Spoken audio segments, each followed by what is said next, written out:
ওম নমঃ শিৱায়। স্বাগতম জনাইছোঁ আপোনালোকক অন্য এটি নতুন ভিডিঅ'লৈ। আপোনাৰ ৰাশি কন্যা নেকি বা আপোনাৰ কোনোবা কন্যা ৰাশিৰ ব্যক্তি আছে নেকি যাক আপুনি ভাল পায়? এই ভিডিঅ'টো আপোনাৰ বাবে।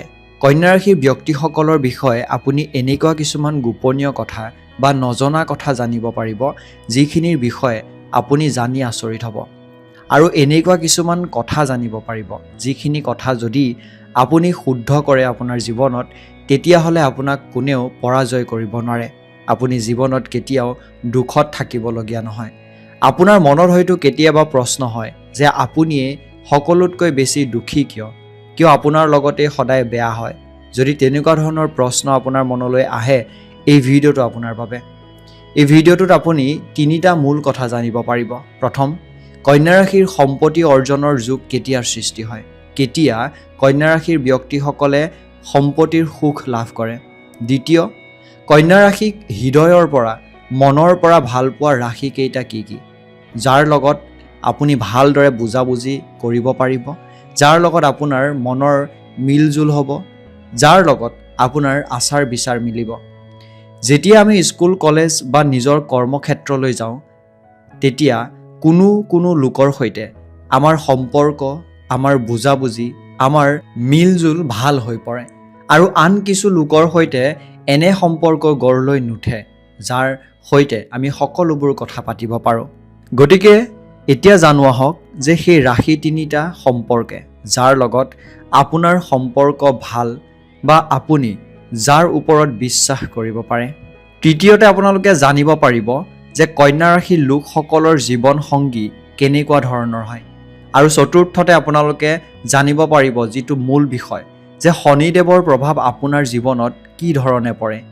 বিশেষকৈ কৰ্মফলদাতা শনিদেৱৰ আপোনাৰ ওপৰত কেনেকুৱা ধৰণৰ প্ৰভাৱ, শনিৰ দশা, শনিৰ অন্তদশা, মহাদশাৰ ক্ষেত্ৰত কি বিশেষ প্ৰভাৱ পৰে। গতিকে এই সকলোবোৰ জানিব পাৰিব। এই যি ভিডিঅ'টোত আমি আপোনালোকক ৰাশি জনাইছোঁ, সেই ৰাশি আপোনাৰ জন্ম ৰাশি আৰু চন্দ্ৰ ৰাশিৰ ওপৰত আধাৰিত। যদি ভিডিঅ'টো ইমান সময় চাই ভাল লাগিছে, এটা লাইক কৰি দিব। যদি চেনেলটো ছাবস্ক্ৰাইব কৰা নাই, ছাবস্ক্ৰাইব কৰি কাষতে থকা ঘণ্টাৰ নিচিনা সৰু ছবিটো চুই দিবলৈ নাপাহৰিব, কাৰণ এনেকুৱা ধৰণৰ ভিডিঅ'সমূহ আপোনালোকে উপভোগ কৰিবলৈ পাব। আৰু যদি কন্যা ৰাশিৰ আগত আপোনাৰ কিবা ৰাশি আছিলে মেষৰ পৰা, তেতিয়াহ'লে আপোনালোকে মোৰ চেনেলত গৈ ভিডিঅ'সমূহ চাই ল'ব পাৰে। কন্যা ৰাশিৰ ৰাশি চক্ৰৰ ষষ্ঠ স্থানৰ ৰাশি হয়, অৰ্থাৎ ৰাশি তালিকাত 6 নম্বৰৰ ৰাশি হৈছে কন্যা ৰাশি, যি ৰাশিৰ আধিপত্য হ'ল বুধ গ্ৰহ। আৰু আপোনাৰ ৰাশিৰ কুণ্ডলীৰ উচ্চ গ্ৰহৰ স্থানতো বুধ গ্ৰহ মুখ্য গ্ৰহ হয়। আৰু লগতে শুক্ৰ গ্ৰহ আপোনাৰ নিম্ন গ্ৰহ হোৱা দেখিবলৈ পোৱা যায়। কন্যা ৰাশিৰ লোকসকল শান্ত স্বভাৱৰ হোৱাৰ লগতে ন্যায়প্ৰিয় হোৱাও দেখিবলৈ পোৱা যায়, কিন্তু সময়ে সময়ে এওঁলোক অধিক চঞ্চলতা হৈ পৰাও দেখিবলৈ পোৱা যায়। এওঁলোকে নিজেই নিজৰ কামসমূহ বুজিবলৈ বা ভালকৈ কামবোৰ কৰে যদিও আনৰ অধিপত্যত থাকি কাম কৰাটো পচন্দ নকৰে। যি কৰিব বিচাৰে নিজৰ মতে কৰি ভাল পায়।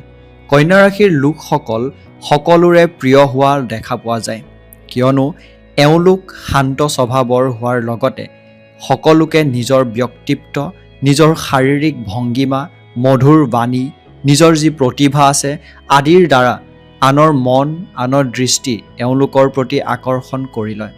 আৰু আনৰ মনত এওঁলোকৰ প্ৰতি কিবা নহয় কিবা চিন বা ছাপ এৰি থৈ যাবলৈ এওঁলোক সক্ষম হয়। আৰু যিহেতু কন্যা ৰাশিৰ প্ৰতীক হৈছে কন্যা, যিয়ে সকলোকে নিজৰ প্ৰতি আকৰ্ষিত কৰি তোলে। কন্যা ৰাশিৰ লোকসকলে চাকৰি, নিজৰ কৰ্মক্ষেত্ৰত যিয়ে কাম কৰে সেই কাম বহু পৰিপাটিকৈ কৰাটো পচন্দ কৰে, কিয়নো যাতে পৰৱৰ্তী সময়ত আন কোনোৱেও এওঁলোকৰ কামত কোনো ভুল ত্ৰুটি উলিয়াব নোৱাৰে। এওঁলোকে নিজৰ কাম সৰ্বশ্ৰেষ্ঠ হোৱাটো বিচাৰে আৰু নিজৰ কামত আগবাঢ়ি গৈ থকাটো এওঁলোকে সদায় বিচাৰে। কন্যা ৰাশিৰ লোকসকলৰ মাজত জ্ঞান আৰু সৃষ্টিশীলতা অধিক মাত্ৰাত পোৱা যায়। আৰু এটা সময়ত বা এটা পৰ্যায়ত আহি এওঁলোকে নিজৰ আত্মবিশ্বাস পৰিপূৰ্ণভাৱে গঢ়ি তোলে। এওঁলোকৰ মাজত আত্মবিশ্বাস বহু বেছি দেখিবলৈ পোৱা যায়। কিন্তু এওঁলোক সৰু সৰু কথাত নিজৰ অধিকাৰক লৈ পেলাইও অধৈৰ্য হৈ পৰা কেতিয়াবা দেখিবলৈ পোৱা যায় বা পজেচিভ হৈ পৰা দেখিবলৈ পোৱা যায়। কেতিয়াবা কেতিয়াবা প্ৰয়োজনতকৈ অধিক চিন্তাও কৰে এওঁলোকে আৰু সেইবাবে এওঁলোকৰ বহুত বেছি অভাৰ থিংকিং হোৱা দেখিবলৈ পোৱা যায় বা হৈ পৰে। লগতে শৈশৱৰ প্ৰবৃত্তিসমূহো এৰি নিদিয়া দেখিবলৈ পোৱা যায়। অৰ্থাৎ যিমান বয়স হ'লেও সৰুকালৰ কিছুমান গুণ বা কাম এওঁলোকৰ মাজত দেখিবলৈ পোৱা যায় আৰু এওঁলোকৰ চৰিত্ৰত বা ব্যৱহাৰ চঞ্চলতাৰ ৰং দেখিবলৈ পোৱা যায়, যিটো থকাটো প্ৰয়োজন। কিয়নো বয়স যিমানেই হওক মনৰ শিশুটোক কেতিয়াও মৰি যাবলৈ দিব নালাগে বা সেই শিশুটোক জীয়াই ৰখা আৱশ্যক আৰু এনে গুণ কন্যা ৰাশিৰ লোকসকলৰ মাজত দেখিবলৈ পোৱা যায়। এতিয়া আপোনালোকক জনাওঁ যে কন্যা ৰাশিৰ লোকসকলৰ সম্পত্তি অৰ্জনৰ যুগ কেতিয়া সৃষ্টি হয়। কন্যা ৰাশিৰ লোকসকলৰ সম্পত্তি অৰ্জনৰ যুগ পলমকৈ আৰম্ভ হয় যদিও যেতিয়া আৰম্ভ হয় তেতিয়া আপুনি আচৰিতভাৱে হঠাতে সম্পত্তিৰ সুখ লাভ কৰিবলৈ সক্ষম হয়। কন্যা ৰাশিৰ লোকসকলে সাধাৰণতে 31 বছৰৰ পৰা 32 বছৰৰ পিছত আৰু 36 বছৰৰ পৰা 38 বছৰৰ আগত সম্পত্তি অৰ্জনৰ সুখ লাভ কৰে বা সম্পত্তিৰ লগত জড়িত সমস্যা বা চিন্তাৰ অন্ত পৰা দেখা যায়। অৰ্থাৎ যিয়ে সমস্যা বা চিন্তা থাকে ধীৰে ধীৰে তাৰ সমাধান আপুনি লাভ কৰিবলৈ আৰম্ভ কৰে। প্ৰায় বাস্তৱ জীৱনত 70ৰ পৰা 90% ক্ষেত্ৰত এনে হোৱা দেখিবলৈ। কিন্তু যদি আপোনাৰ জন্মকুণ্ডলীত মংগল দুৰ্বল হৈ আছে বা মংগলৰ প্ৰভাৱ শক্তিশালী ৰূপত নাই বা আপোনাৰ চতুৰ্থ ঘৰ, যিটো ঘৰক সম্পত্তি অৰ্জনৰ ঘৰ বুলি কোৱা হয়, সেই ঘৰ যদি দুৰ্বল হৈ আছে তেন্তে হ'লে আপোনাৰ জন্মকুণ্ডলী দুৰ্বল আৰু সেই কুণ্ডলী দুৰ্বল থাকিলে এই কথাটো আপোনাৰ ক্ষেত্ৰত সঠিককৈ কোৱাটো উচিত নহয়। আপুনি সেইটো চোৱা চিতা কৰি ল'ব। কিন্তু ৰাশি অনুসৰি বাস্তৱ জীৱনত প্ৰায় এনে হোৱা দেখা যায়। এই নিৰ্দিষ্ট বয়সত আহি আপোনালোকে সফলতা দেখিবলৈ পাব। দ্বিতীয়টো মূল বিষয় যে কন্যা ৰাশিক হৃদয়ৰ পৰা ভাল পোৱা ৰাশি তিনিটা কি কি, যাৰ লগত আপোনাৰ বুজাবুজি, আত্মীয়তা, মিলজুল, আপোনালোকৰ সকলোবোৰ ভাল বিচাৰ সকলোবোৰ মিলে। এই ৰাশি তিনিটাৰ সৰ্বপ্ৰথম ৰাশিটো হ'ল মিথুন ৰাশি, দ্বিতীয়টো তুলা ৰাশি আৰু তৃতীয়তে কুম্ভ ৰাশি। এই ৰাশি তিনিটাৰ সৈতে আপোনাৰ বন্ধুত্ব, বৈবাহিক জীৱন, আপুনি আপোনাৰ যিবোৰ গোপনীয়তা আছে এওঁলোকৰ সৈতে আলোচনা কৰিব পাৰিব। এওঁলোকৰ সৈতে আপোনালোকে সম্পূৰ্ণভাৱে বা সুন্দৰভাৱে নিজৰ জীৱন অতিবাহিত কৰিব পাৰিব। এতিয়া জানো আহক কন্যা ৰাশিৰ লোকসকলৰ জীৱন সংগী কেনে স্বভাৱৰ হয় বা কেনে ধৰণৰ জীৱন সংগী আপোনালোকে লাভ কৰে। কন্যা ৰাশিৰ ক্ষেত্ৰত আপোনাৰ সপ্তম ঘৰৰ মালিক হ'ল দেৱগুৰু বৃহস্পতি, যাক দেৱতাৰ গুৰুৰ আখ্যা দিয়া হয়। আপোনালোকৰ জীৱন সংগী ভাল স্বভাৱৰ, শান্ত প্ৰকৃতিৰ হোৱা দেখা যায়। যদিও অগ্নিতপ্ত ৰাশি হোৱাৰ বাবে আপোনাৰ শাসনত বা আপোনাৰ অধিপত্যৰ থাকিও কাম কৰাটো পচন্দ নকৰে।